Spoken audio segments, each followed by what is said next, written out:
Bismillahirrahmanirrahim. Assalamu alaykum, hurmatli ko'ruvchilar. Istiqlol kundalik xabarlar programmamizni ko'rishinglarni qarshi olamiz. Men Abdullah Yalqun. Programmamizda vatanimiz Sharq Turkiston va dunyo kun tartibidagi eng muhim xabarlarni huzuringizga sunamiz. Qanamsiz diqqatinglar ekranimizda bo'lsin. Dunyoning har qaysi joylarida Barin shahidlari xotirlandi. Barin jihadining 35-yilligini va shahidlarni xotirlash munosabati bilan dunyoning har qaysi joylaridagi Uyg'urlar 5-apreldan iborat bu alohida kunni turli usullar bilan xotirladi. Bularning jumlasidan 7-aprel Xalqaro Sharq Turkiston tashkilotlar birligining o'rinlashtirishi bilan Zaytunburnu Kazli Chashma madaniyat markazida shahidlar kechasi faoliyati o'tkazildi. Faoliyat Qur'oni Karim tilovati va istiqlol marshi bilan boshlandi.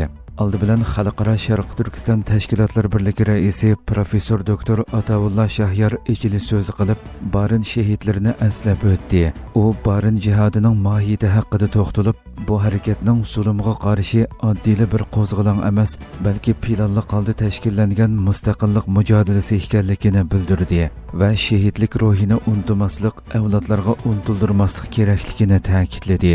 Istiqlol televiziyasi shahidlarga atab tayyorlagan qisqa film qo'yilgandan keyin Sharq Turkiston Ulamolar birligi raisi dotsent doktor Olimjon Bug'do so'z qilib, Sharq Turkiston xalqining yaqinqi 1-2 asrdagi mustaqillik kurashlari, ishg'oliyatchilarning tajovuzchilik jinoyatlari, tarixiy xatoliklar, bugungi davrdagi bosh tortib bo'lmaydigan majburiyatlar haqida tafsiliy to'xtaldi.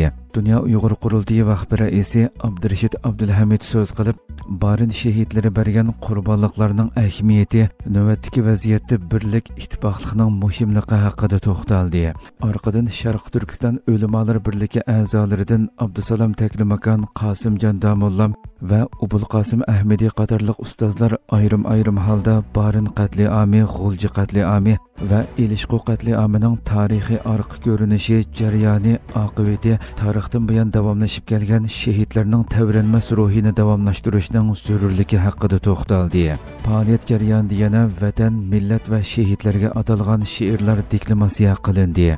Oxirida sobiq parlament a'zosi professor doktor Jalal Arbay so'z qildi va uning boshchiligida o'pchi duo qilindi.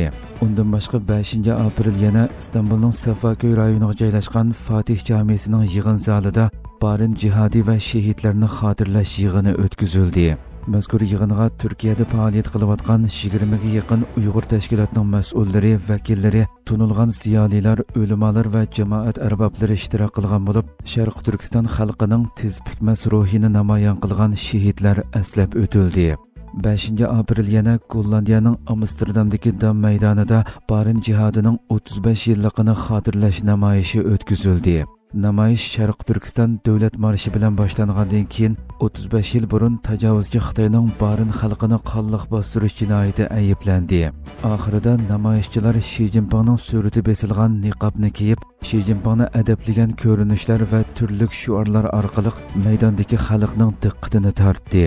Buningdan sirt Avstraliya, Amerika, Germaniya, Norvegiya qatorliq ko'plagan davlatlarda namoyishlar o'tkazilib, bu alohida kun xotirlandi.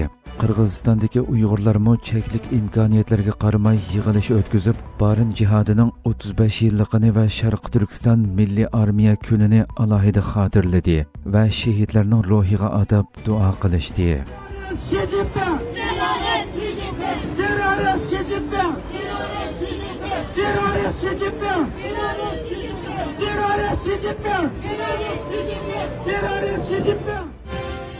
Trump Xitoyga 100%dan ortiq boj qo'yadiganligi haqida tahdid soldi. Amerika prezidenti Donald Trump Xitoyning Amerikaga o'ch elish xarakterlik boj qo'yish qaroriga qattiq inkos bildirib, agar Xitoy boj qaroridan voz kechmasa, Xitoyga qo'yilgan tamojna bejini 100%dan oshirib o'tadiganligi haqida Xitoyni ogohlantirdi. Prezident Trump 2-aprel bir ma'muriy buyruq imzolagan bo'lib, mazkur qarorda Xitoyga yana 34% qo'shimcha boj qo'yilgan bo'lib, oldingi oylarda bekitilgan bojlarni qo'shganda Xitoydan elinadigan tamojna beji 54% ga yetgan edi. Mazkur qaror 9-apreldan tortib kuchga ega bo'ladigan bo'lib, Xitoy 4-aprel Amerikaning bu qaroriga inkos qaytarib, Amerika mollaridan 34% boj elinadiganligini, 10-apreldan tortib kuchga ega bo'ladiganligini e'lon qilgan qiladigan edi. Trump Xitoyning bu qaroriga kuchlik inkos qaytargan bo'lib, CNN kanalining bu vaqtdagi xabarida qayd qilinishicha, Trump Xitoyga 8-aprelni oxirgi muddat qilib bekitgan va agar Xitoy bu vaqtdan burun Amerikaga qaratgan o'ch elish xarakterlik boj qaroridan yonmasa, yana 50% boj qo'shadiganligini, buning 9-aprel kuchga ega bo'ladiganligini e'lon qilgan. Agar Amerikaning bu tadbiri amalga oshsa, Xitoy mollariga qo'yilgan boj jami 104% ga yetadi ekan. Trump yana ijtimoiy taratquv hisobida uchur ham baharlab, Xitoy qaroridan yonmagan taqdirda yuqorqidek boj qo'yilgandan sirt, Xitoy bilan bo'lgan barliq suhbatlarning, ya'ni ularning Amerika bilan ko'rishish talablarining oxirlashadiganligini bildirgan. Xitoy Savdo ministrligi bo'lsa, Amerikani Xitoyga qarshi barliq bir taraflama boj tadbirlarini bekor qilishga va savdo ixtiloflarini dialog orqali hal qilishga chaqiradiganligini da'vo qilgan. Undan boshqa Trump oldingi yakshanba agar Xitoy TikTokning Amerikadagi mulozimatini setish kelishimini ma'qullasa, bojlarni to'vallatadiganligini, ammo Xitoyning o'tgan hafta Amerikaning Xitoy mollariga 34% boj qo'yish qarori sababidan chekinganligini aytib, agar men bojlarni ozroq to'vallatib bersam, ular bu kelishimni 15 minut ichida imzolaydi. Mana bu bojning kuchini ko'rsatib beradi degan edi. Filippin bilan Amerika cho'ng ko'lamlik harbiy manevr boshladi.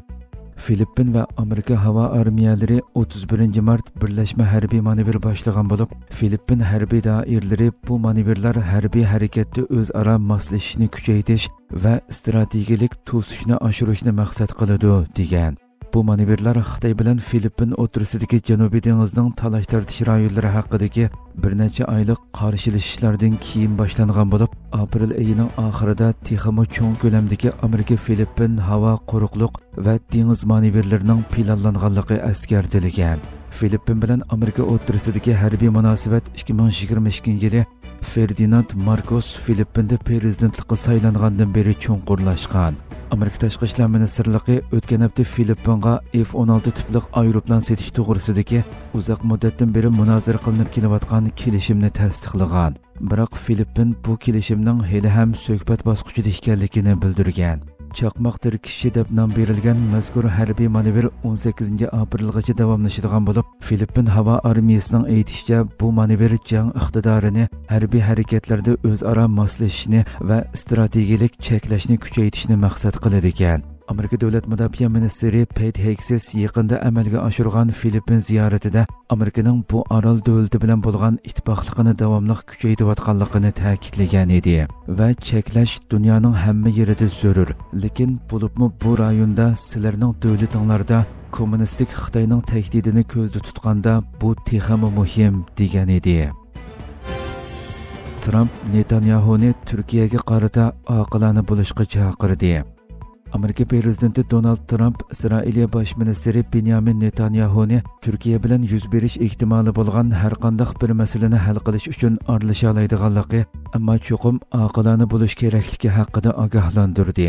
Turkiya Ovoz radiosining xabarida bildirilishicha, prezident Trump Netanyahuga Turkiya bilan yuz berish ehtimoli bo'lgan har qanday kelisholmaslikda oqilona bo'lishi kerakligini aytganligini oshkorlagandan sirt, yana Turkiya prezidenti Recep Tayyip Erdo'g'an bilan bo'lgan munosabatini maqtab, o'zining o'rtadagi masalalarni hal qila oladiganligiga ishonganligini bildirgan. Trump Oqsaroyda Netanyahuni kutib olgan bo'lib, u muxbirlarga, agar Turkiya bilan biror masala bo'lsa, meningcha men uni hal qila olmayman. Albatta buning uchun siz aqlga uyg'un harakat qilishingiz shart. Aqlga uyg'un bo'lishingiz kerak degan. Trump Netanyahuga xitob qilib, o'zining Turkiya va uning rahbarlari bilan intayin yaxshi munosabati borligini, shunga bu masalani hal qila oladiganligini ta'kidlagan. Trump o'tgan yil dekabrda Suriyaning sobiq rahbari Bashar Asadning og'dirilishida Turkiyaning xalqiliq rol o'ynaganligiga ishonganligini va bu masalada prezident Recep Tayyip Erdo'g'anni tabriklaganligini yana bir qatim ta'kidladi. Hurmatli ko'ruvchilar, shuna qilib bugungi xabarlarimiz mushada oxirlashdi. Inshaalloh atigi programmamizni ko'rishguncha omon bo'linglar. Assalomu alaykum va rahmatulloh.